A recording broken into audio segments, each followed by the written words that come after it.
And welcome back, Wagoneers, to another exciting episode of the Wasted Wagons podcast. And here we are in the WW Corral, newly crowned name by Todd. Okay. And we have all 7 of us here. We have the full crew today. Maybe it's because we haven't recorded in a little while. But we have with us Biff, Sean, Mike, Russell, Pat, Todd, and myself. I'm Travis. And where we can start off today, I always open up by saying the Wasted Wagons podcast because of the Ohio State University. And guess what, fellas? We have some new football national champions on our hands. And I know I'm probably the only one that's excited at the table, but does anybody want to have anything else they would like to say about this? I was okay with them winning. Oh, thank you. I didn't want Notre Dame to win. That's for damn sure. Yeah. I mean, I was happy for you, but I mean, five time. Notre Dame time. winning would have been funny for the Brian Kelly thing. How he left to go be with like a championship atmosphere. It's like, you mean like the team you left that just went to the national championship? Like, okay, whatever, dude. I was pulling for him. No, thank you, Mike. I appreciate that. No, I was pulling for Ohio State. Yeah, sure. I know. Notre Dame's Biff, Pat, and Todd. fire. Yeah, we're over here watching. We're over by my house watching, actually. Now I got to decide which kind of Ohio State national championship merch that I want to get. I sent out a joke text to you guys about getting the rubber duck and said, maybe get one last duck, since I don't have a Wrangler anymore. Ohio State. Can we draw a beard and Sharpie and make it look like Ryan Day? Well, that's another thing I'm excited about. I like Ryan Day, and I'm glad he got his championship and gets to stay, because I know the boosters would be calling for his head if he didn't win with the losses to Michigan, but I'm happy for them. Now it's time for me to kind of go off and look for my championship merch. And appreciate you guys coming over and watching the game with me, and that was nice of y'all. But anyway, I know we don't have to spend too much time on that. I just wanted to get my little jab in here. I know Patrick doesn't look too excited about it, even though I don't think he would have been excited either way had Notre Dame won either. So, no one winning this game made me happy, so it's fine. Get it in a tie. Well, just let me bask in my glory, in front of all you guys. Anyway, so staying on the topic of sports, I know we recently hit this topic on one of our more recent pods, and quite a few things have changed with this over since our last pod talking about who the hell is going to be the next New Orleans Saints head coach, because I think the general consensus at the table at that time was that we wanted either Ben Johnson or Aaron Glenn. And guess what? They're both off the market, and now the Saints are Saints are the only team left in the NFL still looking for a head coach. So where are you guys? What do y'all think as far as who's going to be the next Saints head coach? Cross our fingers. It's John Gruden. It looks like the reports that I'm seeing is Mike Kafka seems to be one of the guys. He's the offensive coordinator for the Giants, right? Yeah. So why is this guy up for a head coaching job? It's like, let's go from shit to more shit. It's like He called the shit poop. The Giants were not one of the best teams in the league. So I don't understand why he's a candidate for anything. It's like, you would offensive coordinator for the number 2 pick in the draft this year? Is Joe Brady off the? He's off the board. He pulled his name out of the hat, so he's no longer one of them. I think from the article that I read yesterday or the day before, it looked like it was between what Todd mentioned, Mike Kafka. Seems like they're really high on the defensive coordinator from the Dolphins, Anthony Weaver. Bruh. And then a couple other names that have come up is, of course, Mike McCarthy, who was recently fired from the Cowboys. Cliff Kingsbury, the offensive coordinator for the Commanders, and as well as Kellen Moore, the offensive coordinator for the Eagles. So is Kellen Moore and Kingsbury even going to leave, or are they going to stay with their teams? I'll bet it ends up being Joe Brady part 2 and 3 with both of them, where they decide they're in a better situation with where they are. Right. Now Weaver's another guy, kind of like Kafka. Like, why is his name kind of at the top of our list? The Dolphins D is kind of mid, right? They were pretty good. They top 10 the last couple of years. So, but I don't know why defensive-minded coach. We definitely being that we just came from one. Yeah, we need an offensive boost. I agree with that. And I know I don't necessarily disagree with what Mike said about possibly bringing in John Gruden. He's a proven coach. He's a winner in his times as a head coach. But his name has not been mentioned in any of the things I've been reading. Well, him and McCarthy both. They both have Super Bowl rings. So, I think both of them would be more of a viable candidate than Weaver or Kafka. People keep saying Gruden, but it's like Gruden's been silent on his couch, probably why does my name keep coming up? It's like, is his name even in the hat, really? Well, I mean, he has worked with Derek Carr before. We've talked about that in the past. Well, I'm saying, I mean, does Gruden even want to coach? Like, did he even say like he's officially on the market? Or Well, he was a consultant with us last year, right? Yeah. Let me ask you this: Would you rather Gruden or would you rather McCarthy? Gruden, I think. I think Gruden. I would rather Gruden, but we're probably going to end up with McCarthy. I think we're going to end up with Kafka, but I mean, No, we're going to end up with Weaver before Kafka, I would think. I know we've already completed a few interviews with Kafka, but I would be highly surprised if they did. Just to the fact that like I think the Saints fans would no, y'all looking at me like I wouldn't be surprised, but and maybe with some of the dumbass moves that we had, he might be one of the only ones that wants the job at this point. I'm thinking he's probably one of the only guys that's willing to work with Mickey Loomis. I mean, Yeah. not Brady, but Aaron Glenn was actually wanted the job, and he said that if y'all move on from Mickey Loomis and Yeah. let me have a say Right. in who we hire as GM, That I'll was take everybody's thought that he was going to come here because he wanted to be with Loomis, and he's like the exact opposite. He's like, nah, fuck that guy. Yeah, I mean, I think you might be right there, but where I was going with this is the Saints fans I don't think are going to like that pick. So I don't know if they would quietly voice their concerns about Mike Kafka when you were the offensive coordinator for one of the worst offenses in football. You know, again, like y'all already threw out there, why is he even being mentioned as a candidate for a job right now? But one of the other things that I recently have said is like I've shared an article with y'all or maybe it might have been with the original fantasy football guys with Sean, Doug, and Mark.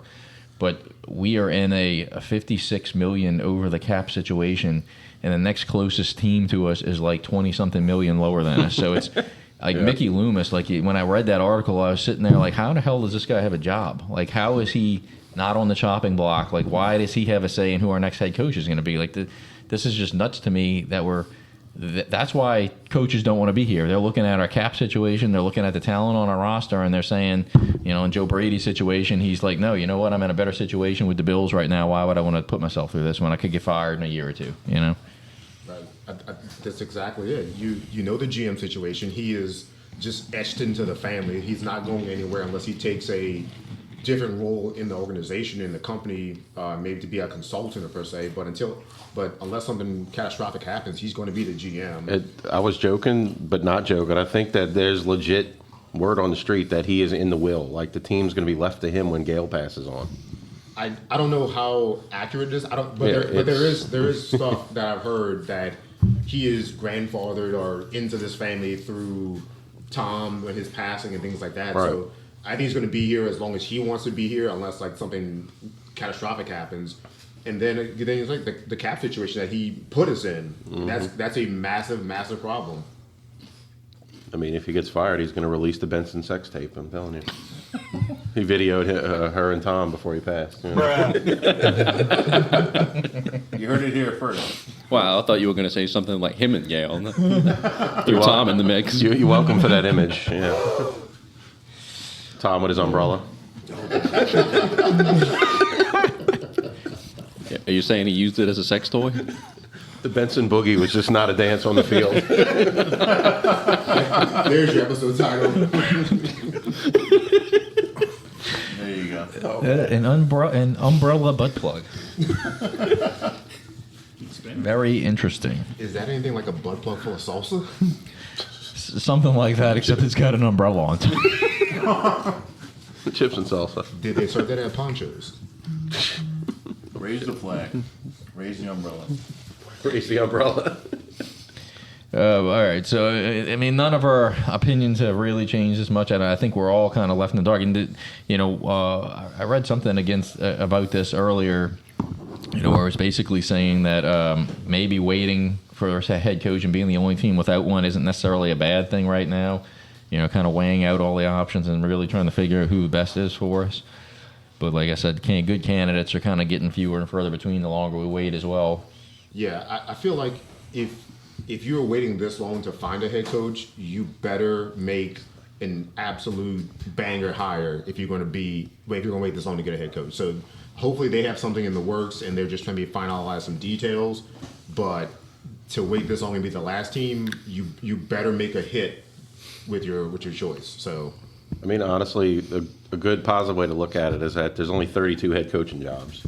So somebody should be thrilled to be one of those 32 in the freaking world to be an NFL head coach. So it's like, well, who wants to go to the Saints? It's like, I'm sure a lot of people would. But it's interesting that others aren't jumping at the bit, like Brian Flores from Minnesota or something. It's like he was a head coach and felt he got shafted. Why wouldn't he want to be coaching again? Or, I don't know. Yeah, but then again, it's us. I don't know if you'd want that. I know. Yeah.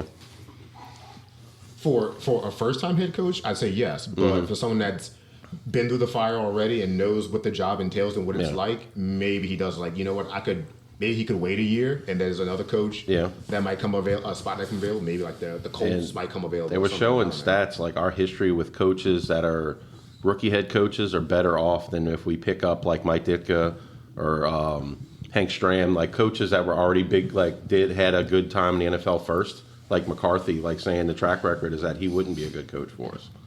So we'd be better off with somebody like a rookie head coach or a young guy, but who knows?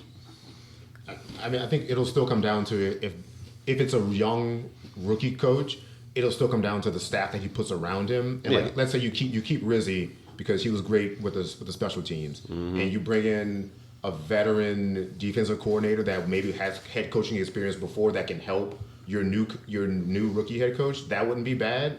It's just a matter of you still need to find someone that is organized, has some discipline, and can lead, and then use his OC and DC and special teams coach to help him along his journey of becoming a coach. We definitely know he needs an OC, as the news broke today that Clint Kubiak signed with the Seahawks.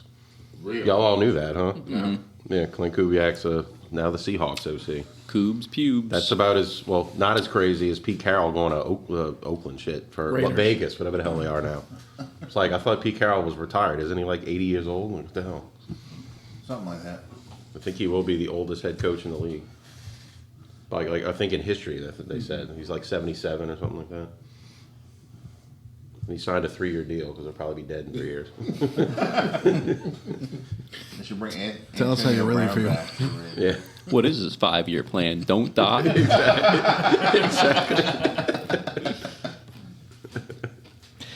And staying on the topic of sports, we have some exciting news here. We just wrapped up our first interview with PJ Hawks, and he did just did a show this weekend. He's been giving us some love on social media. We also have lined up. Todd was able to line up our second interview with UNO's head baseball coach, Dax Norris. But no, that's huge news. I'm excited to sit down and formulate some questions and to do that interview. I guess that would be a good time. I could say that the YouTube channel is now live. That video and interview with PJ, video and audio, is uploaded, so you can go check it out. We have to do the obligatory, please comment, like, subscribe, hit the bell notification, and all that good jazz. I guess as the quote-unquote producer of this thing, I have to ask you to do that from now on, so I'm sorry. No, it's definitely something we should all be doing. I got to reach out. I got to give Todd some credit on this. He reached out to him, and I was originally kind of shutting it down, saying, "Oh, we have no shot of pulling this off," and then he, was able to make it happen. So, Todd's been actually lined up our first one with PJ as well. So, Todd's You miss 100% of the shots you don't take. Just saying. Yeah. So, Michael Scott. well, I mean, I knew he followed the pod, so The great one. I figured, The great one, Michael Scott. why the hell not? It's his first year as the head coach at UNO. He's got some big shoes to fill with Blake Dean leaving. Kind of want to get his outlook on how the season's going to play out. A couple other questions I want to ask, maybe pertaining to like the transfer portal, of course. But look, he follows the pod. He's got a lot to prove right now, so I figured, why the hell not? Well, and he responded back fairly quickly and said he would love to do it. So. Thank you, Todd. The Chiefs just scored, and they had to show Taylor Swift, of course. Yeah, Hugging Kelsey's mom. Did Kelsey score the touchdown? No. Oh, of course, Mahomes. So big things on the horizon with our interviews. Got one underway, one on the way. We're trying to line up a few more. If any of y'all know anybody who you think would be good candidates to interview, please definitely let us know on that, and we'll try to line those up as well.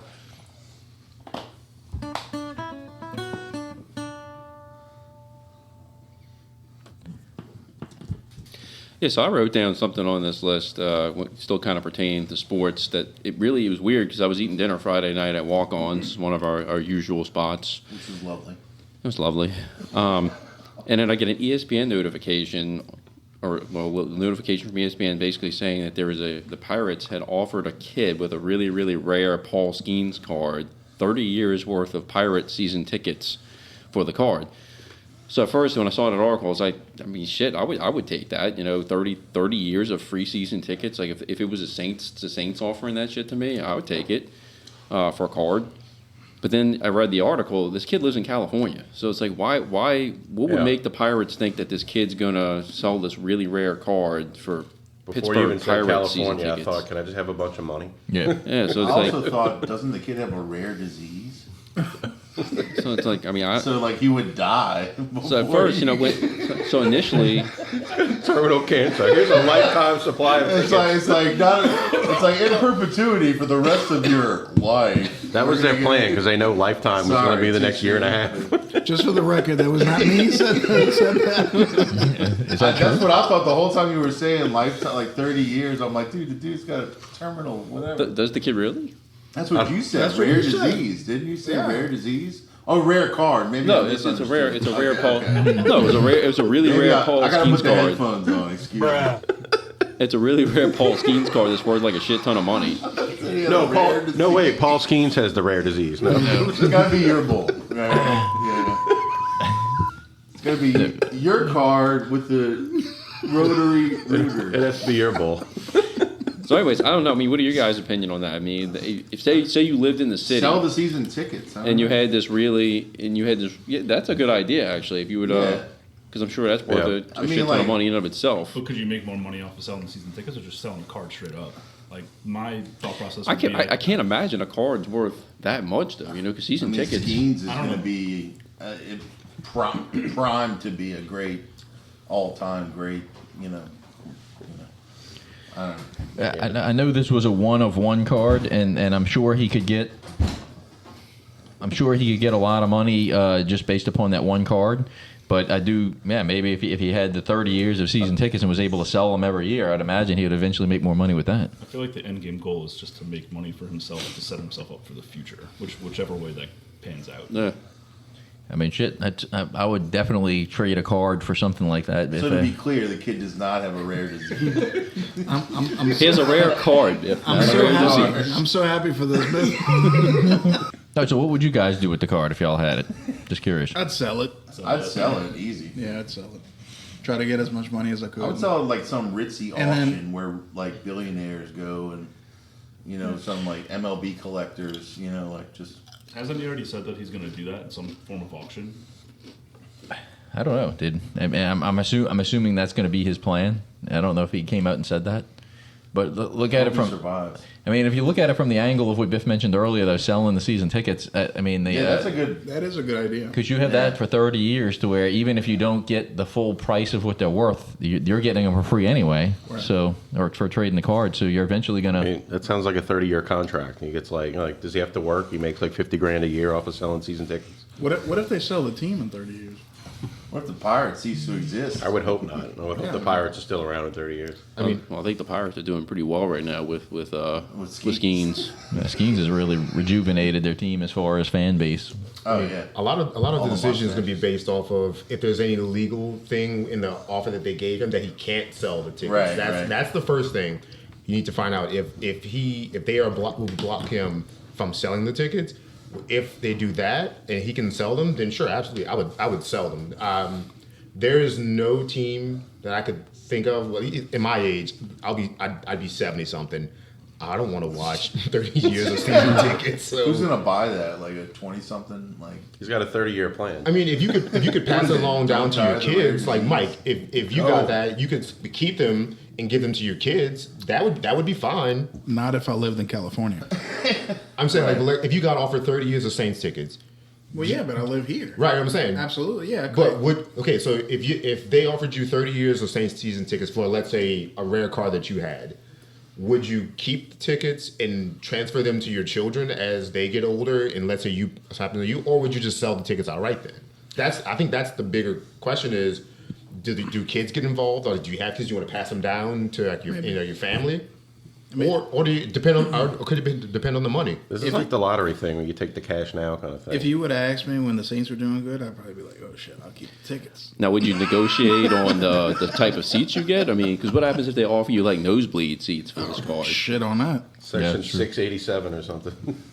No, because in my old season tickets were what, $239. If it was in that, Yeah, section I'd take that. 639. Yeah.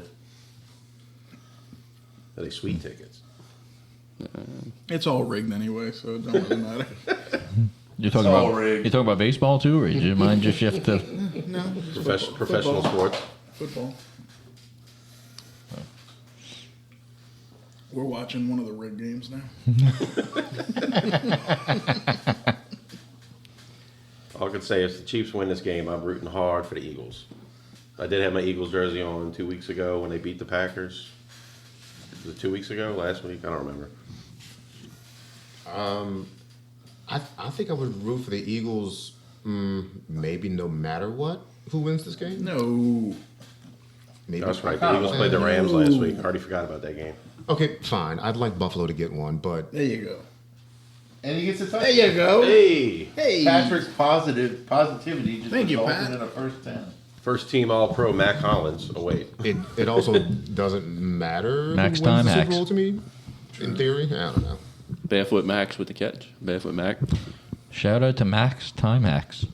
Is it Max or Mac? It's Mac. I think it's Mac. Like Return of the Mac. Ocean. Like Mac and Me, the old Mac and me. 80s movie. You know, that was a running thing with Paul Rudd and Conan. Every time Paul Rudd was a guest on his show, he'd be like, "Oh, I got a new clip of a new movie," and every time they played, it was a clip of Mac and me. And every single time, Conan's like, "Why do we put ourselves through this? Every fucking time you come on this show." Paul Rudd was in Acme. No, but it was just like a running joke. But he's like, "Oh, and here's I got a new clip from Ant-Man, and it's the same clip of like Mac like falling off a cliff or some shit from that movie." It's every single time. I saw that movie a long time ago, but I remember it being pretty terrible. I don't think I've ever seen it. Yeah, I've never seen it. Yeah, do yourself a favor and don't. Don't waste It your was time. like a extremely low budget version of ET. It was like it's what it was. They were probably trying to bank off of ET. Pretty accurate.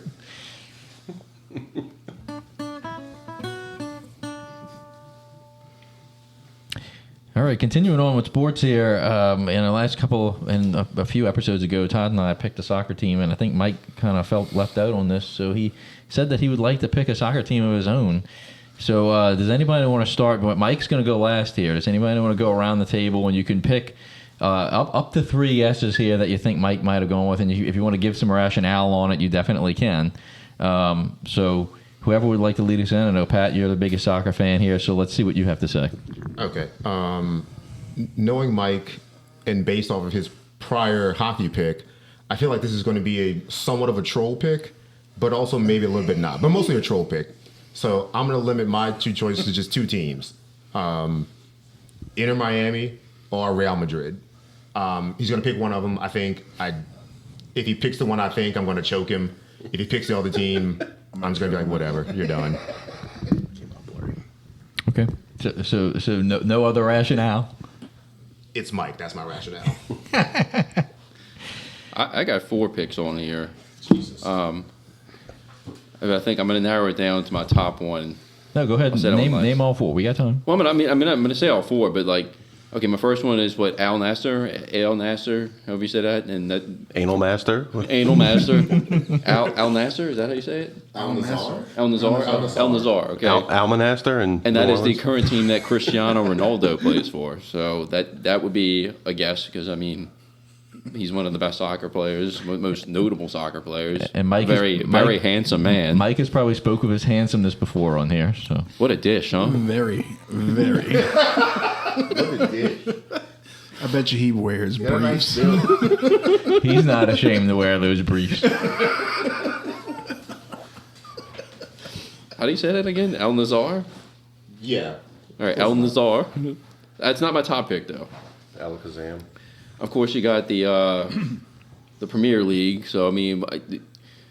I was either between Manchester City or Manchester United, but I'm going to go with Manchester United. That's who the old Mick Rooney. What's Rooney's first name? Wayne Rooney. I almost about to say Mickey Rooney. But Wayne Rooney played for them. They had the whole little commercial back in the day, like "Glory, glory, Man United." Didn't see that one. Oh, wow. So Man United was another option.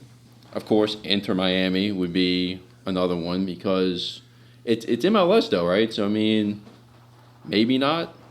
Because Mike was one of the original ones saying that it's like watered down soccer, right? But that's who Messi plays for. Mike has his Cuban roots. He was a Miami Dolphins fan as a kid.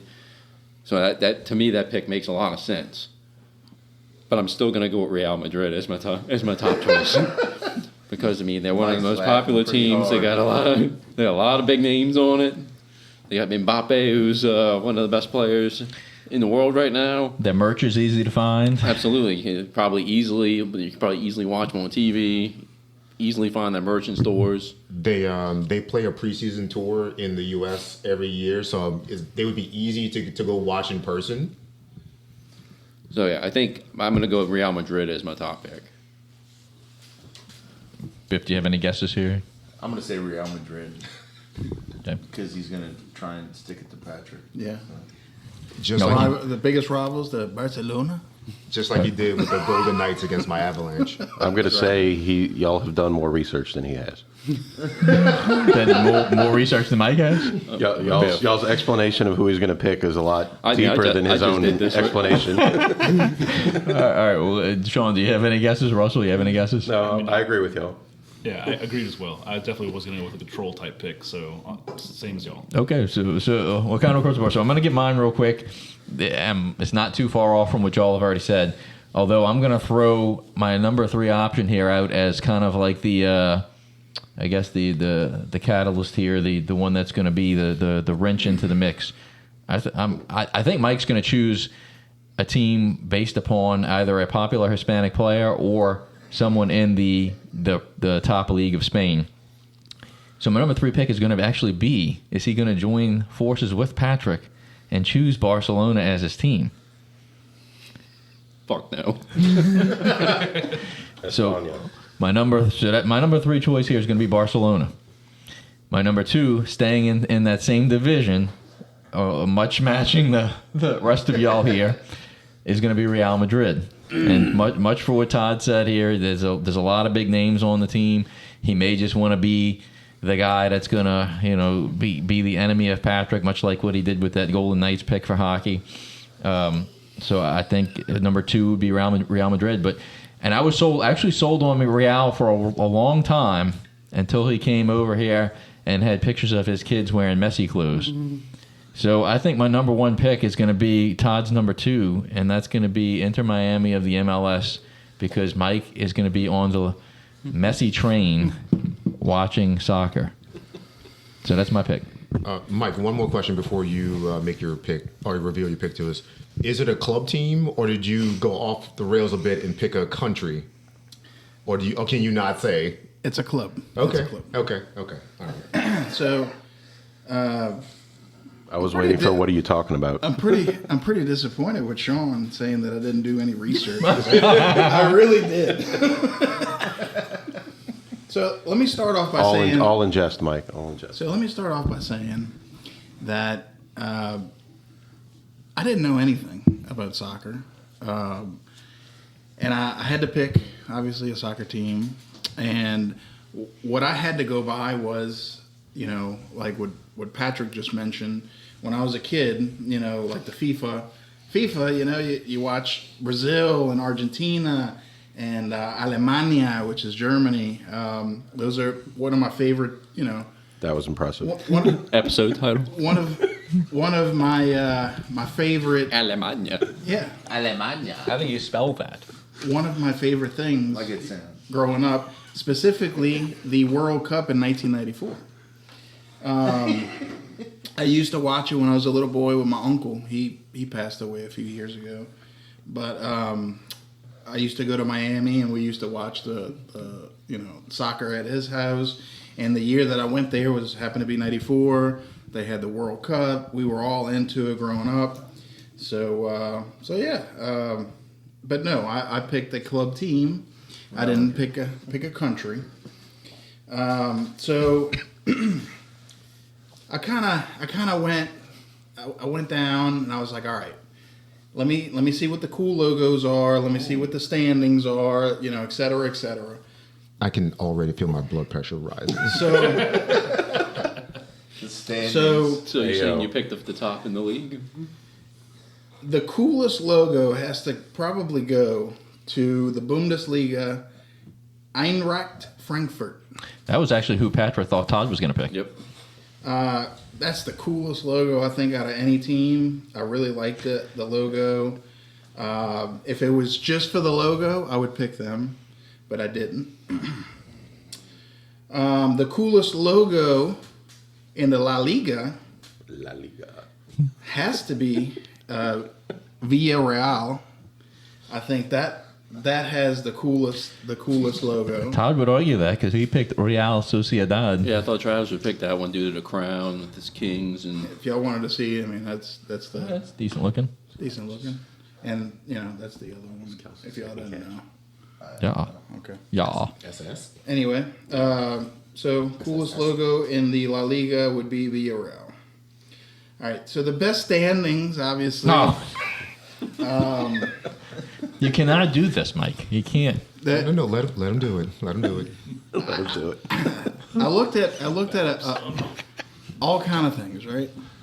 And standings was one of them, and best standings were the Real Madrid. Madrid. Madrid, of course. yes. I can't pronounce that. And So he instantly penciled them down. yeah, so I was like, man, which one should I choose? I did not pick any of those. Oh. Any of those three. His pick is the Vegas Golden Knights. No. My pick. Okay, so Before you unleash your name, let's. before Gotta Does drum roll on Vegas that. have an MLS team? before the MLS just didn't. Sucks. Yeah, it just didn't. It didn't call out to me. Mike, I like where this is going, Mike. I really do. This is surprising. I did. You know, initially was like, oh, Messi. You know, like that'd be cool. Miami. You know, I did think of that, but Pitbull. overall the league is kind of bland. Yeah. I definitely, you know, like Cristiano Ronaldo, but I was definitely not going to follow The Saudi Arabia UAE. Good call. Charles And Saudi then Arabia. the Premier League, I don't know. I just Not so premier. It's definitely La Liga. It's not Oh, so no, Premier. maybe Bundesliga. The not so Premier So League. we have two, right? The Bundesliga and the La Liga. so you just And I disregarded said- Syria. Nothing said- for the Italians. I said No love for the no, Italians. No huh? love for the Italians. Those So I wops. said, you know, let me follow something that I could actually understand. If you know, I couldn't watch the English version, I could also always watch the Spanish version. So I definitely went with La Liga. Okay. Deportes. Makes sense. You could have also chosen Liga MXs for Mexico. Okay, yeah, I didn't. So, Real Madrid was a very, very good choice because they're fucking animals. But you already ruled them out, correct? I did rule them out. Okay. So Boy, he sounds like he was tempted here. Like, then I had to learn about the second league. I think he's going to circle back and pick them. I had to learn about, you know, La Liga, ESPN. No, La Liga. Is it ESPN? Yeah, they're on ESPN Plus. Yes. La Liga, the Hyper Motion, which is the second. It's the second Division. division. so the team I picked is actually in Bundesliga 2 because they have to win their way back into Right. Bundesliga 1. Right. So I learned about that, which to me it sounds ridiculous. And I ended up picking something that's kind of dear to my heart. And my parents were born in Cuba. Okay. Okay. But my grandfather did not was not born in Cuba. He was born in the Canary Islands. So I said, "Oh shoot, do they have a soccer team?" And sure enough, they have two. Oh. One is currently in Don't do in the second division, Sean caught it. Tenerife. Yeah, don't do And that then anymore.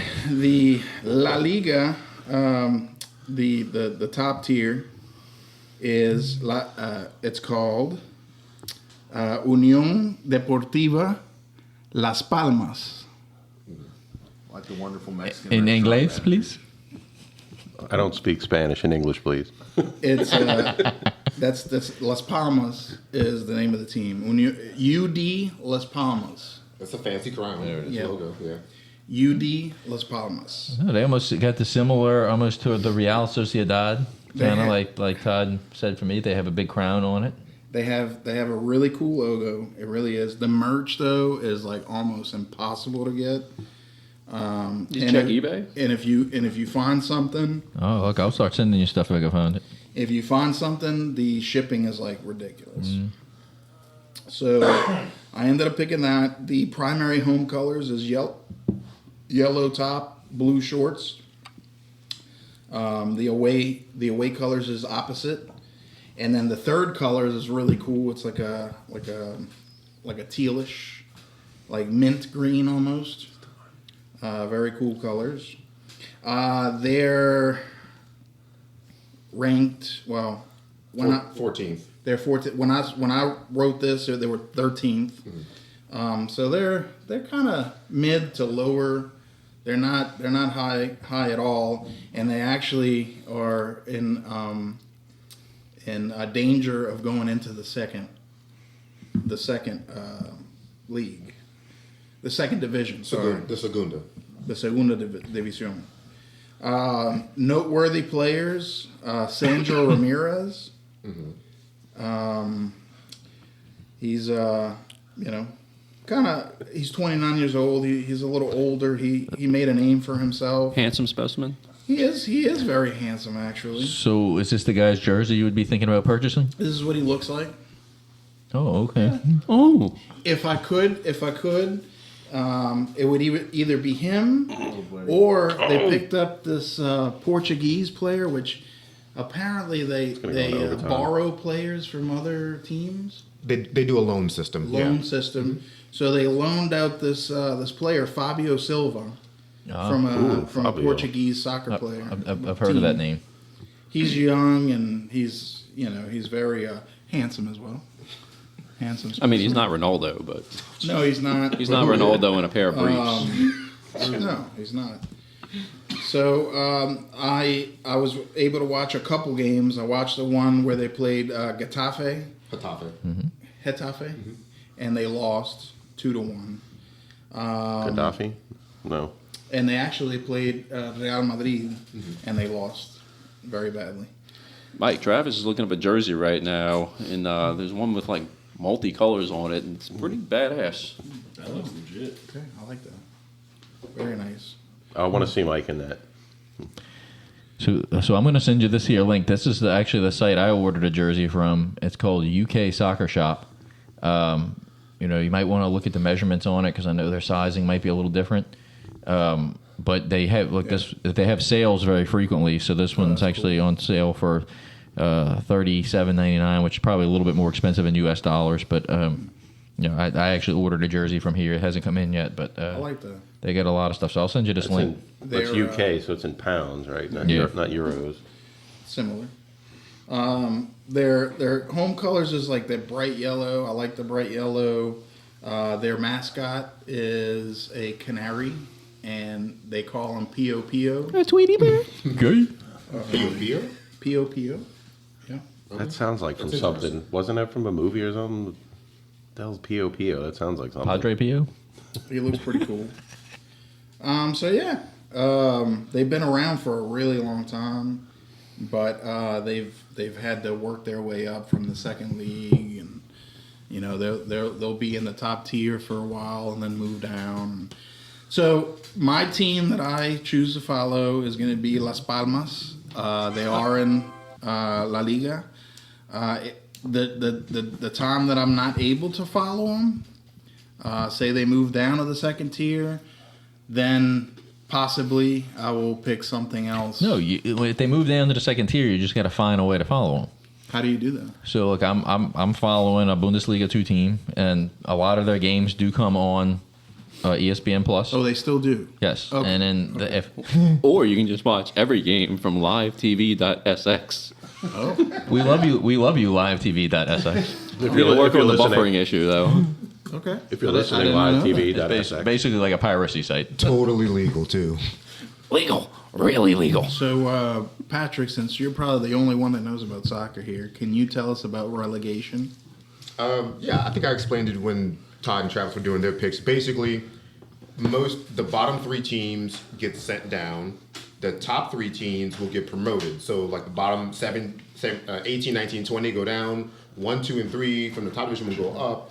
Some leagues are may do it a little bit different, where maybe only 1 or 2 teams go up, and the second and third team play a playoff game to determine who's going to end up being second to then go up with I them. think that's what I read. That It's not every league. It's more like in the lower divisions, but typically in the top flight of every nation and like every country in their league, the bottom 3 go down, top 3 go up, and it just repeats the process every year. So being 14th, Las Palmas is definitely not safe, but they got a decent little cushion to where they can that. So what a lot of these mid-table teams, what they really kind of worry about, like they don't really worry about beating the Barcelona, Real Madrids, Atletico Madrids of the world. Their job is to beat the teams closest to them so they can stave off getting into the relegation zone, and obviously beat the team. You want to beat the teams that you're supposed to be, that are worse than you, because that's why they're on the bottom for a reason. So you want to play well against the top teams. You'll probably steal a game here or there from them. They'll have a bad day, whatever the case may be, or you just play well. But your big mission is to the teams that are probably say 7 to 14, 15. You really want to compete and beat them so you can stay out of relegation. If you finish top 10, that's impressive. That's awesome. A top 5 finish is going to be hard for a lot of smaller clubs that don't have the funding to buy big players. So a team like Las Palmas, they probably have a bunch of players that are from their youth academy, which is awesome. You want to try to raise and recruit your own home talent and build them up. Some teams do that and then sell that player to a bigger team and take that money to invest in other smaller players to make their team better.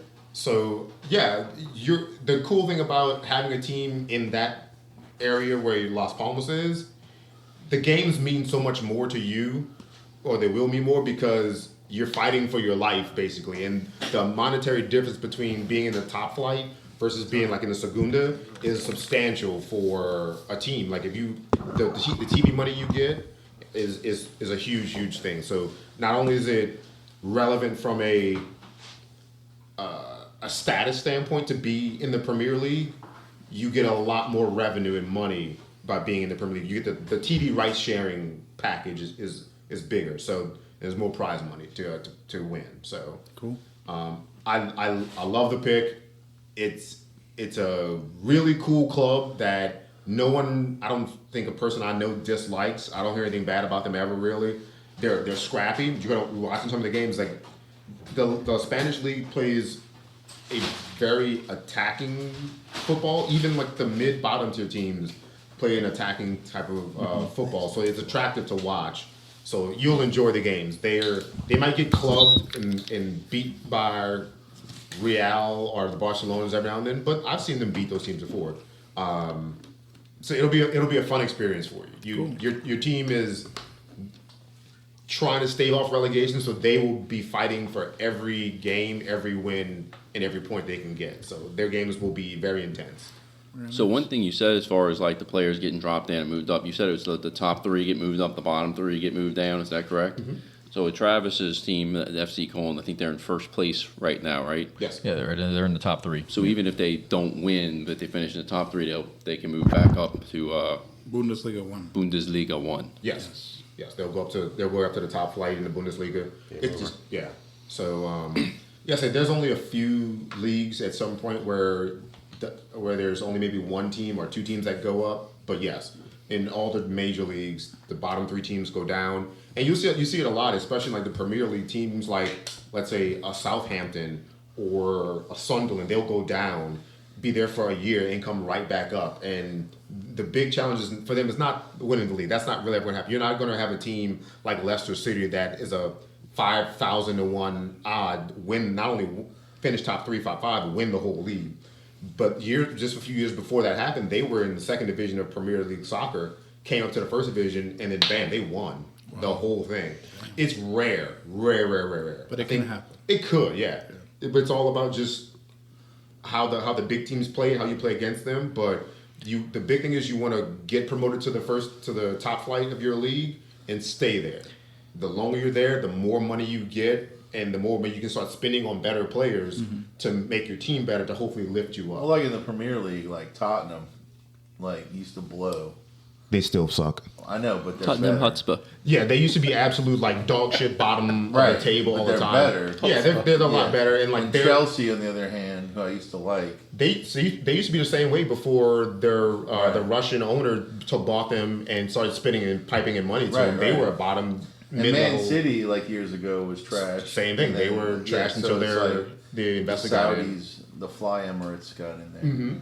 And you'll see that a lot. Some teams will have an ownership change where the owner has more money And and they they will start start to spend, and your team will get better, and you'll be able to retain some of your better players, and that'll help you advance and get better as a team and progress in the league like that. So it's a cool, good starting point to see them. Hopefully, now that they're in the Premier League, in the top flight, to keep in La Liga, to hopefully finish top 10 now, stay top 10, see if they can get in the top 6, because ultimately what you want is to qualify for the Europa League. So you have the Champions League, which is like usually the top 4 teams. Top 4.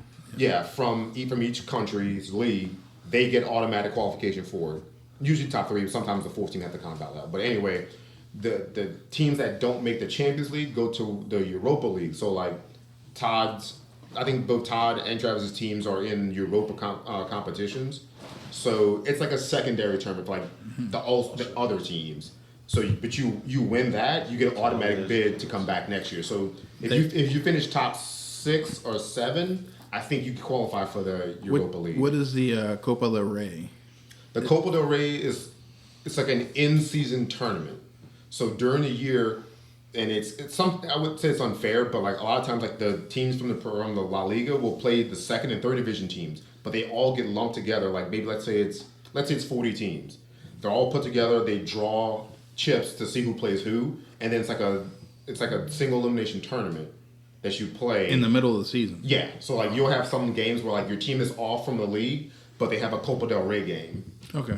So the King Cup is what Copa del Rey means. So yeah, it's just they I know play, well. I'm sorry, I didn't want to assume, but yeah, but that's really it. So yeah, the Copa del Rey is just another in-season tournament that you can watch where you get to play teams from a lower division or upper division depending upon where you are, and that's really it. So that's also a fun little tournament too.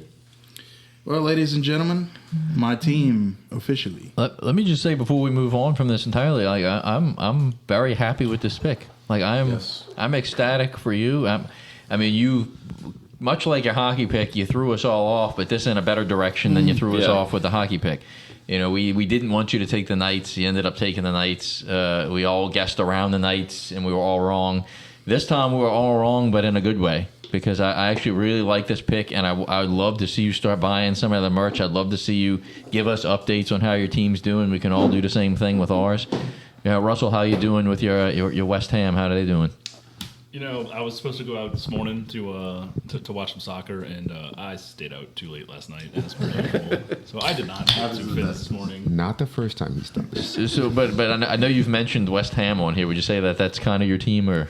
It's only my team by, I don't want to say by proxy, but I've gone out with Pat and our buddy David, and that is David's team, and then by proxy it's Pat's team because he's there and he's watching. So I was like, all right, you know what, I'm going to get into this. I'm going to start watching it. And I mean, I haven't truly started watching yet. Okay. So, but the intent is there. Yep. I want to start watching, and it just hasn't happened yet. I tell you though, like with my team that I picked, it's kind of hard because sometimes it's at 9 in the morning, sometimes it's at 2. Like Sometimes it's Friday, sometimes it's Sunday. It's kind of crazy. You'll also see games are on Monday too. Like Monday, depending upon the schedule, you might have a Tuesday, Wednesday game. Honestly, depending upon the schedule, it just kind of depends on if it's a league game. League games are usually always Thursday through Sunday. The Copa del Rey or like Europa League games are during the middle of the week, like Tuesday, Wednesday, maybe Thursday. So it just depends on what tournament or what league game they're in to see when they play. And yeah, the Spanish league, they're typically 8, 9, or 10 in the morning, then maybe 11 o'clock and maybe a 2 o'clock. The Barcelona Real Madrid Clasico is usually a 1 o'clock, 3 o'clock game because it's a marquee, and accounting for the time difference, it's usually a nighttime game in Spain. So, but I'm gonna go ahead and say it. Mike, you have erased the wrong that you did with your Vegas Knights pick with this Las Palmas pick. I love this. Thank you. I love this for you. You're kind of back in my good graces All right. from a sporting standpoint. Thank And you. he says he's already watching games, which is more than we can say for the Vegas Knights pick. Yeah. And I'm going to say this, being a new soccer fan myself, like watching those games are easy. It's 2 hours like max. You know, I got up at 6 in the morning and watched the Cologne game yesterday, and from 6 o'clock to 7:55 over. You know, it's very nice and convenient to have a game run by without taking up 3 hours or more of your time. So that's pretty good. So with that said, Russell, you're on deck now. Unión Deportiva Las Palmas. Okay. Alemania. Real quick. Alemania. So next weekend is February 2nd, yes? Yeah, next month. Okay. So now, Correct. big game at 10:30 on Sunday. It's Arsenal, Man City, 10:30 on a Sunday. Next Sunday is the 26th, is it not? No, No, that's No, today's the 26th. today's the 26th. you're in the wrong month. Next Sunday When is the is second. everything Keep that's up. happening now? When will the second be now? In a week. So wait, who's Liverpool playing? Liverpool. Oh, Arsenal. It's Arsenal, right? Arsenal's playing Man City. Okay. So battle of the top of two big. So the Red Sox are playing the Yankees. No. If it were Man United and Man City, that would be the case. But Still a good game. no, banger game. So Arsenal doesn't quite meet that. No. Arsenal is a top 3 team in the league right now. Can we just say the NFL was waiting to post this like banner of Chiefs back to the Super Bowl, and look at that shit. Yep. Yep. They're salivating. It's rigged, guys. Liverpool's atop the league right now. Yep. Who was that? Kelsey Mahomes and Chris Jones with Andy Reid right above A little them. It's side like note: the Mount Liverpool's Rushmore who of I the Chiefs. chose in my matchup versus Carson in FIFA. Yes. Who'd you choose? Liverpool. Did you destroy him with Salah?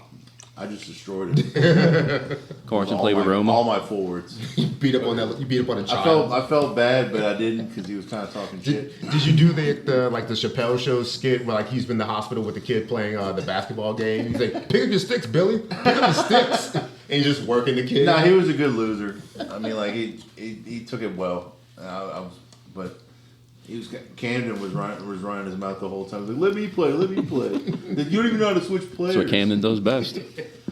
Travis just poured us a glass of Tang. So I'm gonna be honest. It smells like urine. what? I think this smells wonderful. No, it smells like good. so- Wait, hold on. It smells like crayon. I love the smell. Crayon urine. yeah, well, we're moving Crayon, on. if you're listening. We're moving on from our soccer talk, Crayola, if and you're listening. you know, I visited my joint, Saving Time, which is, unfortunately looks like they're stopping their craft beer sales because their numbers of craft beer they actually have is going down every time I go in there. But I did pick up this can. It's from Hoosier Brewing Company, and it's called Fruit Fusion. It was a Hoosier, Jess. Fruit Fusion Pina Colada Big son of a soft bitch. He had serve. a shotgun. It smells like a pina colada. And it's actually brewed out of Greenwood, Indiana. And I see as I got to the Imagine bottom that. of the It's Hoosiers, can, right? with mine and Todd and Pat's, it's a little more frothy in these cans and in their cups than the rest. So there must be some fruit that's settled to the bottom of Is it a Is frothy it an walrus? IPA? Because if it's not, I can't drink it. Mine smells like Pirates Bay coconut. It's just called fruited sour ale. So, but it is a pina colada soft serve sour ale. So It's a fruited and frothy this is what walrus. it looks like the can, and it's out of Hoosier Brewing Company. So we'll see It is how sour. this tastes. Where's Wait. I It's got out a of toast. Greenwood, Indiana.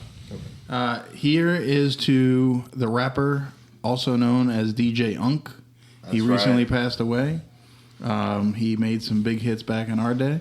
Walk it out. Yes. Now walk it. Now walk it. Now walk We're it. gonna walk it out for DJ Young. DJ Unk. If we're gonna stay on the same topic, you might as well do one for Bob Euchre as well. Yeah, Yes. absolutely. Yeah, dude. I mean, who can not say a famous? Dynamite drop in, Patrick. Who can? Professional. Who can not say a famous line from the movies of Major League 1, 2, or Back to the Minors with Bob Euchre? Just a bit outside. So anyway, yes, rest in peace, Bob Euchre and DJ Unk. DJ Unk. DJ on. And we're gonna try our fruit fusion pina colada soft serve from Hoosier Brewing Company. Pour it out. Cheers, Pour it baby. out. And once we out. once we do, I'd like to know y'all's opinions of it. So go ahead and drink up. Oh my god. How did you find Very this? good. It's really good. I like it. It's creamy. Damn. This is tasty. How did you It's good.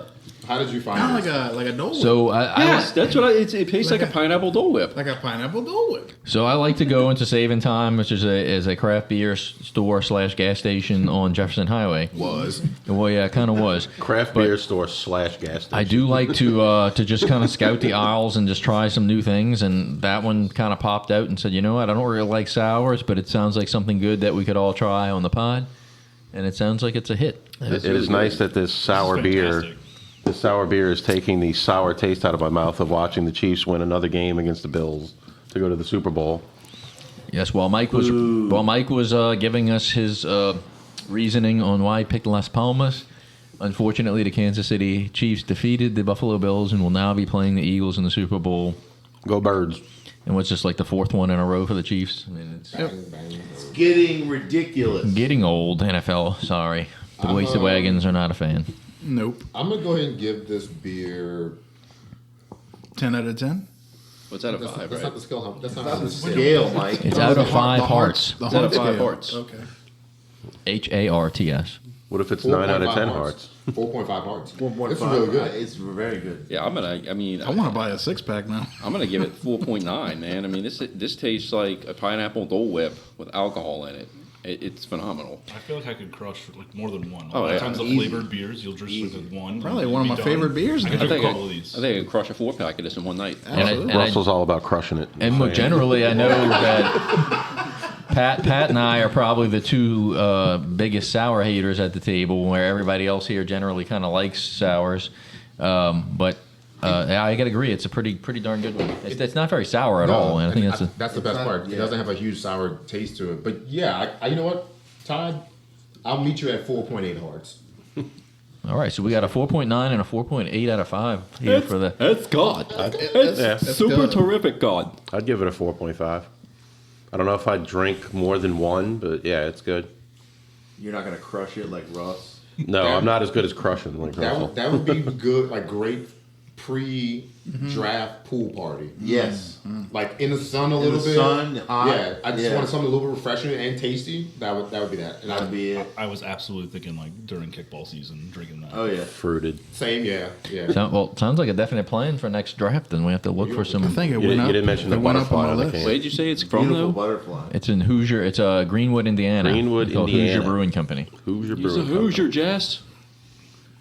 And that's on that same draft day. You know, Mike and Russell will draft Christian McCaffrey again at some point in the draft. It's happening. Watch, y'all won't, and then he's going to go off next year. He'll probably be great again next year. Let's turn this league into what I forget what it's called, like a keeper league. Keeper Keeper league, where league, you- yeah. you We'll just keep get- him the entire time. Keep him forever. he actually probably wouldn't be a bad keep, but you know, at the same point, I do understand. No, your on frustration. every other year he does well. So next year he'll do well. Yeah. He's a fucking bum. Sounds like he's torn his torn Mike's draws. So I mean, Travis, nice coincidence on the green and white cups. It looks like you gave us Eagles cups here. oh, That's right. In honor of Saquon, who's going to the Super Bowl as well. there's actually Saquon won Christmas them. cups, but yeah, Believe. worked out all right. Wait, whose team had Saquon Barkley this year? The back-to-back champs. All right, so we finished up our beer tasting here, and that was met with some good reviews. I actually only have one more thing on the list here to talk about.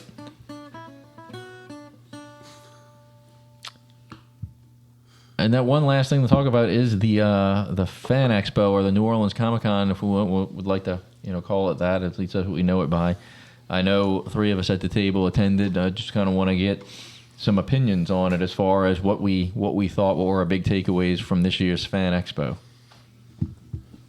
I mean, it was thoroughly disappointing in the sense that, the past 2 years that we went, the parking lot to the right, it's basically 2 big lots from right across from the convention center were filled up. Well, at least last year, Blaine Kern's Mardi Gras World was open for and available for parking. This year it was not. It was under construction. So Travis and I had to pull around and park in a pay lot somewhere further down, and it was $45. Man, that's pricey. So that's like taking me by the ankles and shaking the wallet out of my pants, That's a great visual, by the way. So Can someone do that? So that kind of Holding you upside down. So that kind of while me and Travis were walking, from the lot to the convention center, we're like, man, fuck this. We might as well just Uber next year and probably be cheaper. Yep. Definitely. But I think one thing that I've noticed over the course of the past few years is that there's, I'm obviously a big collector, and there's not. I feel like the number of vendors that are selling collectibles is going down, and the number of vendors selling art is going up. And I have no problem with art, other than the sense that I'm kind of running out of wall space, so it's like I don't really need too much art. I like to go in there and search and find like some figure I've been looking for a long time. And I feel like Comic-Con, at least the Fan Expo in New Orleans, isn't really giving me that. They have the ones that are in the St. Tammany that are basically specifically geared towards toys and collectibles. And that one, I feel like it's kind of like more bang for your buck. You're not paying as much money, and they got more of what you're looking for. Yeah, it is crazy to think that you pay for tickets to get in, and then pay for the parking. And parking was ridiculous. Remember, we got lucky, and there was like a little lot like right on the left that was a little small, like little strip. We parked in there 2 years ago. Funny, when I had brought Sarah and Michael the first time, and it was like this time it was, instead of an attendant, you had to like pay on an app. Mm-hmm. It was like, if you go over 2 hours, it's like $30 minimum. And it was like, we know we're going to be over 2 hours, so we knew it was $30 to park. So, I mean, that's not terrible for being like a block away from the convention center, but like $70 tickets or whatever it was, $60 to get in. I think mine were $50 since I bought them in like November or something, but $12 for kids. And it's like, the whole idea of paying to shop and pay more is, kind of crazy when you think of how much you spend in there on top of tickets and parking and food and everything else. And it's just, I've been calling it second Christmas because I feel like I'm spending another freaking $200 on my child. Yeah. But it's also one thing that kind of left a bad taste in my mouth from Fan Expo, even back when it was Wizard World Comic Con, is that they invite this panel of celebrities to come. Mm-hmm. And I remember the first year I was getting ready to print out a Ric Flair photo because he was there the first year. I was like, I really would like to meet Ric Flair. He's one of the favorite wrestlers growing up. So then Travis was like, you probably want to look at how much he costs before you print that picture. And I was like, what do you mean costs? Like, if you're going, you're paying the price for the ticket, you should be able to just go meet him, right? No. He was like $60. Which is very low which compared is low, to the other low people. Nowadays, absolutely. Yeah. I mean, I think Peter Fasinelli from Twilight and Can't Hardly Wait was $110. Mm-hmm. That's crazy. It's a lot of money to meet some guy that's Like a C or kind D. of like a low B level, C level actor. Not that I was trying to do any of the photo ops or anything, but the amount of like rules and regulations they have on the website, it's like you got to freaking study on how to go see a freaking celebrity. It's like you can't do this, you can't have more than one person in the photo with you, all this other, there's like a million frequently asked questions on the photo ops and the signings, and it's like, can I take a video? No, it's a photo op only, and shit like that. It's like, and then you have to pay extra even if you want like a JPEG digital copy of it, or if you want just one print. There's all these like add-ons I saw too. It's insane. Yeah, All money grab, dude. yeah. I'm going to agree with everything that's pretty much been said here. The parking set me off on the wrong foot this year. When you walk in too, I think we got there probably about like 2:00, something like that, on a Saturday. The crowds were outrageous. I mean, it was just like people stopping in the middle of the walking aisles, just to talk with other people, and it was you bumping into people. It really calmed down probably an hour or two later to where it opened up and you were able to really start, seeing things and actually being able to buy things. But it was very much a lot of frustration early on, and you are paying a lot of money to be down there. And it is a failure on the part of City of New Orleans to have so many lots closed down there when they have such a big event going on. And I think there was also like a cheerleading event going on as well, or it was a volleyball event going on, and some Mardi Gras events going on at the same time. So it's like people needed to park, and they didn't have enough parking. So they decided to raise the prices on people, and we got screwed paying $45 to park. So yeah, I'm not ruling out going again next year. It's always a good time, but at the same time, I'm definitely would think about Ubering, and then maybe go later in the day because the crowd seemed to die down at that point. I mean, I wish I could go more Friday or Sunday. It's like Saturday. It seems the best with the kids and stuff like that. But like when we used to go like kind of early on a Friday, it wasn't that as crowded. Yeah, I actually like doing that. That was the first couple of years we went. We would go on the Friday nights. The crowds weren't as bad. You probably got first pick at whatever shit people were selling. I mean, yeah, it's almost like we have to do one with like adults and then do another day with the kids or something. And Sunday, it always falls into early January, so there's always football, there's always shit going on, so it's hard to do Sunday. So with kids, Saturday seems the easiest. When Friday they're only open from like 3 to 8 or something. So it's like by the time you get them after school and shit like that, there's no time to do anything. So you don't really want to go on Friday. But it is what it is. I mean, it's good to be there in the ambiance and dressing up, and I've been dressing up the last I don't know how many years in a row with my child, and make some good pictures and stuff. But it did seem like it flew by very fast, and there was even to the point where it was like already like 5 o'clock, and it's like, wait, it already closes at 7 on a Saturday. So it was like I barely shopped for myself. So like thankfully Sarah was cool with staying outside in the lobby with the kids. And like I went inside and just like roamed around myself, and then it felt weird again because I'm so used to having her with me that I'm like, what do I do? What do I go look at? And like I felt like kind of the two pops that I ended up walking away with, I kind of like impulsed almost because I was like, I feel like I got to buy something because I need something for myself, and it was like, eh. Do you want to share what those two pops were? Because I think we could close off Comic-Con and talk with our hauls real quick. Yeah. I didn't buy as much as I normally do at like the St. Tammany one, but go ahead. I'll save what I said in the text message, but yes, I was able to haggle a guy for a couple of Beetlejuice pop figures. One was the Beetlejuice with the rolled up arms with the carousel going around his head, like the Showtime one, and also Lydia Dietz in the red wedding dress. And yeah, those, the guy had to go check with his boy. That was his words. And he comes back and he says, yeah, I'll give you both for $100. And he says, as long as you do Venmo. So I had to Venmo him, to get away from fees and stuff like that. I'm like, all right, this feels shady, but all right, cool. But yeah, he had to, scanned his QR code and Venmo'd this dude. And, hey, it is what it is. Yeah, I didn't walk away with too many things. I think I walked away with a couple of Lego minifigs, and I guess the biggest thing was Carson was really hung up on a Simpsons blanket that they had. It was $60, but it was really cool. It's got like every single Simpsons character on it, and it's a really big throw blanket, and he uses it every night. So it's like, if it's something he's going to use, I might as well buy it. Well, from that same vendor, they had, if you remember the 80s horror movie Ghoulies, they had some plush Ghoulies of the little monster characters, and I was like, you know what? I've been saying I'm going to get something Ghoulies for a long time, and I never have.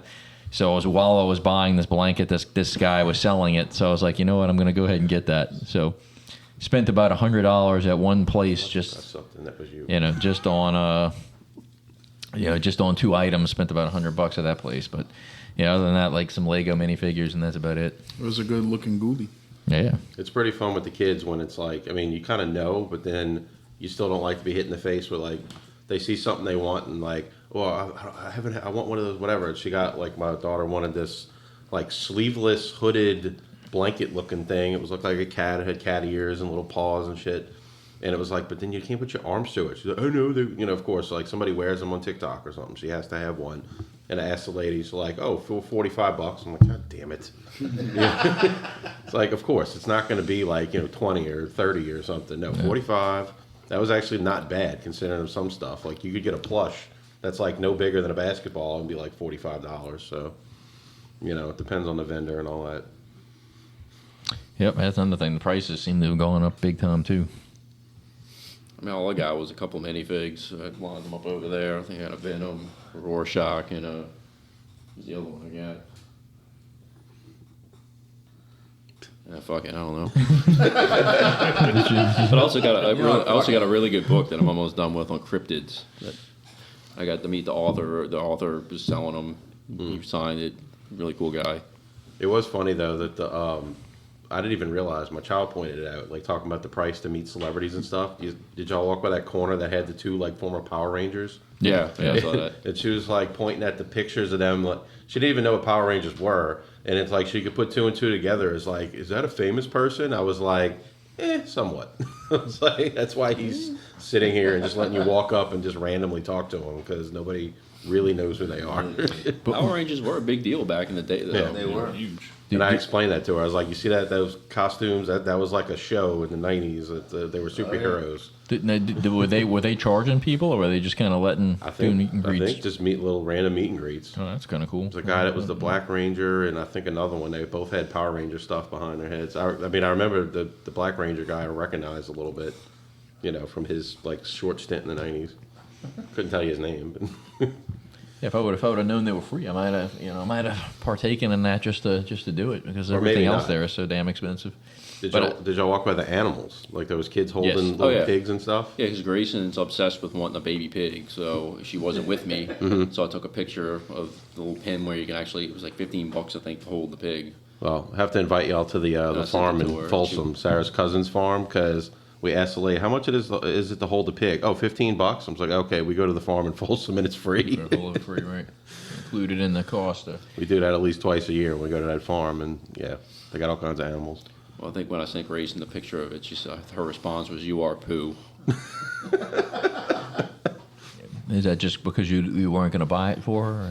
I think because I was rubbing it in her face. Yeah. Yeah, I think she'll be just fine. I think she'll be just fine. Not having a pig or holding a pig.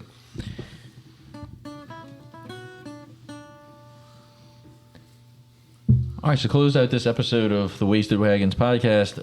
One thing that we got to all experience that we really haven't experienced here, I guess we had the last snowfall in NOLA was, back in 2017, and it wasn't really snow.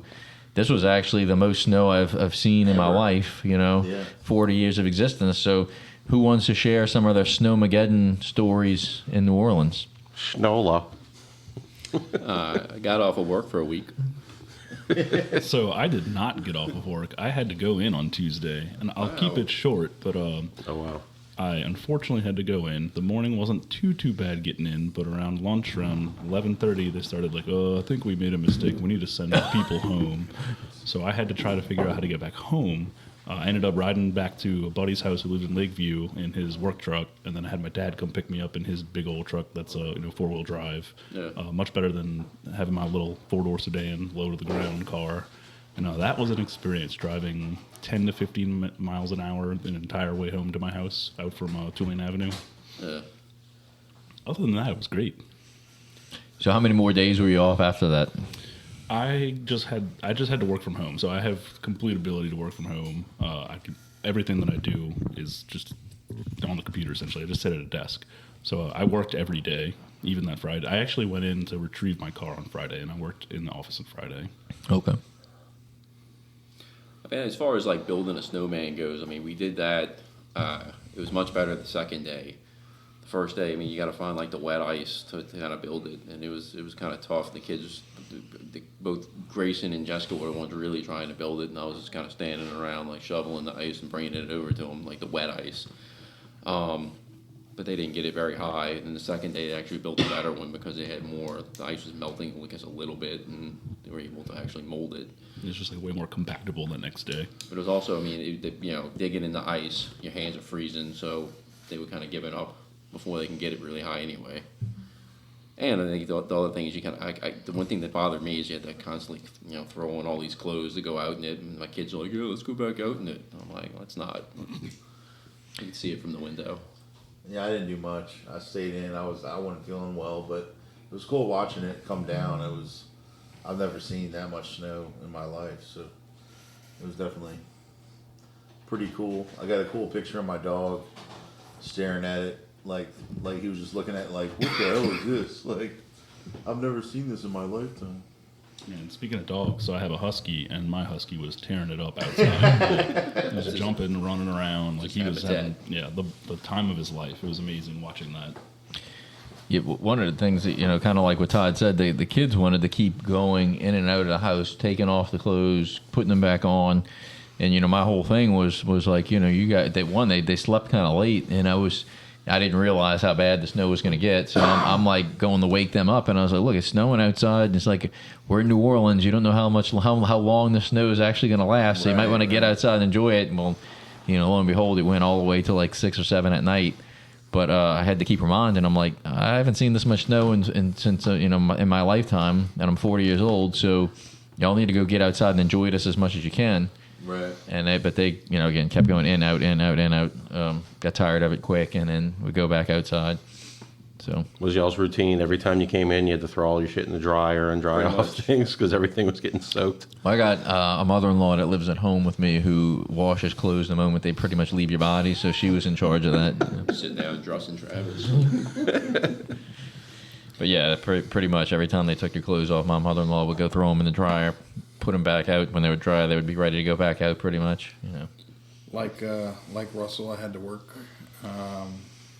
We got activated for the storm Monday night, so I had to sleep at work for 3 nights. Oh, wow. 4 days of work. It was okay. We had a lot of people. We had a lot of food. Trying to keep people safe. Did you have to take care of the lady that slipped on Bourbon Street?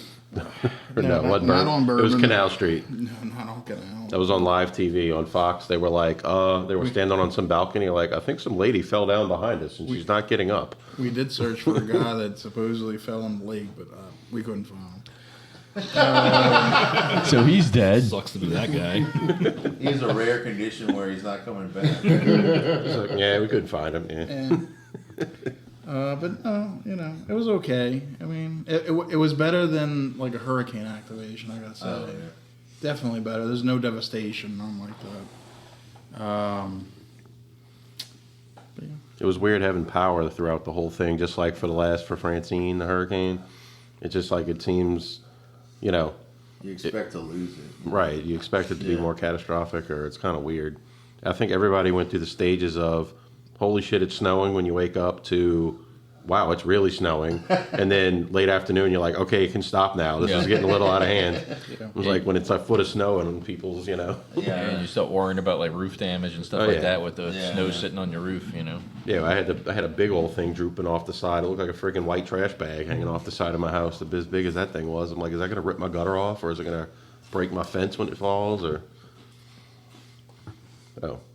I was gonna say, like, the snow for me, it's slightly it grinds my gears kind of thing, because of, one, I have to worry about what I'm gonna do with work hours and things like that. I wasn't off for Martin Luther King Day, but I can use a floating holiday that they give us, that I might go back and use that and swap what I worked on Monday for Tuesday and things like that. But then on top of that, my daughter's school gave them, I think it was about 7 o'clock. We finally sat down after it was dark and okay, snow day's over, to do her schoolwork that they assigned, and we were working on that shit till midnight.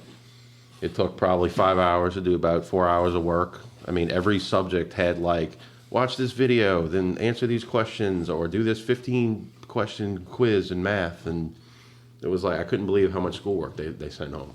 Them damn teachers. And it's all through Google Classroom, so they can assign whatever they want, and they link it to websites. They like watch some video. Like, one of the teachers like basically taught class, and she had to take notes first, and then use those notes to then take like a little quiz, and like, oh, it's open notes. It was like, well, no shit, we're at home, But it was like, I couldn't believe how much work we did on Tuesday night.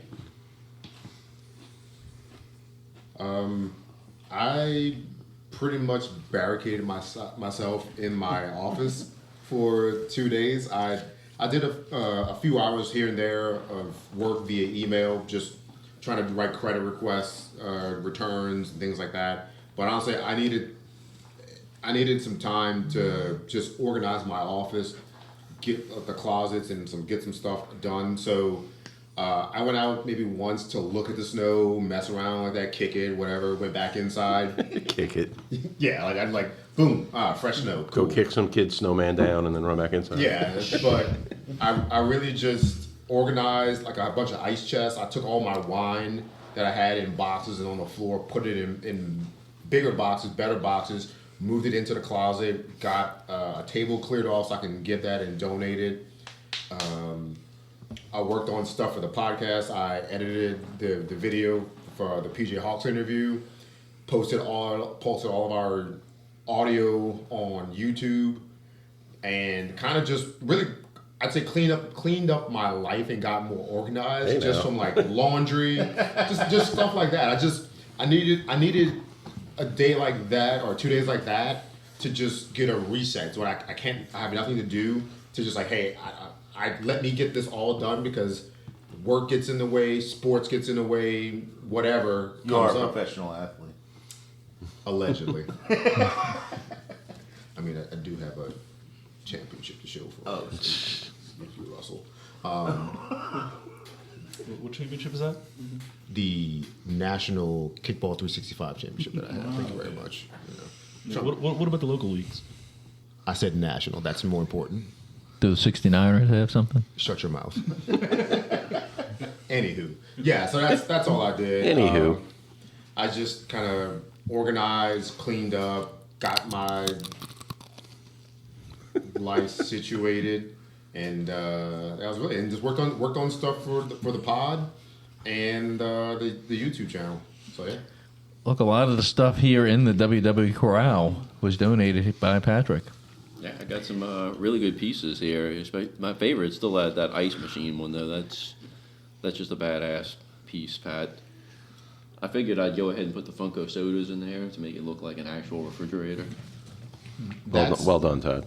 That might be the one piece I wish I had an extra of or would not have given. Would not so much you, but I Not so much you, but That sounds like regret. No take backsies. No take back seats. no regret. What if I offered to trade you for another piece that might be as cool, if not cooler, maybe? What if I trade you I a would have to rare look Paul at this Skeens piece. card? A rare. What's gonna be cooler card than one that minus- looks like an ice freezer? I mean, I don't know. I'm just saying if I had something that comes up, no, I'm good. I need to get one more bookcase and turn that into partial bookcase for books. Shocking. And then the other half for some of my collectibles I need to get off of the floor. That was the whole point of spending my Sneauxmageddon inside, was just organizing all the collectibles and things like that onto shelf, getting the books organized, getting clothing, a pile for Goodwill for donation, books and stuff like that. So I spent 2 days inside just getting life together. okay. I know exactly what you mean. Like the 1 or 2 days, like during Christmas, that's not, holiday stuff going on or whatever, and it's like a full day to just sit at home and do stuff around the house. It's like the one day a year that I go through shit in my media room and like get rid of some old CDs or something. And it's like amazing how I have like some trade-ins and it's like every year around the same time I trade in a box of CDs. And it's like I haven't done that since the last time I had a day off like this. I'm glad y'all had that time off. I was too busy looking for a guy in the league. Mike, what's your sleeping arrangements like at work? you didn't Do you find have like him. a cot or? So luckily, God City over there, eh? 3 hots in a cot? Luckily, my office has a nice couch. It's like a pull-out couch, and I get to sleep there. Oh, so Very nice. Is it a black couch? We get fed by my employer. Your pull-out game is strong. My pull-out game is strong. you didn't answer Patrick's question. What's the question? Is it a black couch? Like a... No, it's a tan. I was wondering if it was like a black... Casting coach. Okay. Yeah. No, You said it, not me. it's tan. Brownish. That checks out. Yeah. No, it was cool. It felt like brick, like a big brick sleeping on it. Yeah, sounds great. I felt like I was sleeping on the ground outside. I tell you what, on Friday, my first day off, I think I slept for 12 hours. It's ridiculous. In your bed, yeah. In my own bed. Oh, it wasn't on the casting couch. And on that bombshell, Wagons out.